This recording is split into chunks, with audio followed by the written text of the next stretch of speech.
হুম।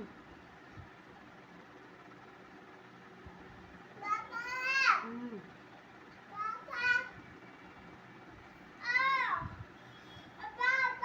হুম।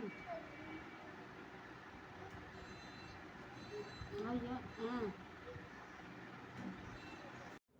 আসসালামু আলাইকুম। এটা হলো আমার ছেলে তাহসিনের সকালের নাস্তা। এতে আছে দুধ, কলা, চিড়া।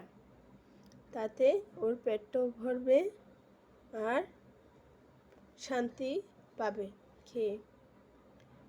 সব বাচ্চারা যেন সকালে একটি হেলদি খাবার পায়, যাতে ওরা সবসময় ভালো থাকে।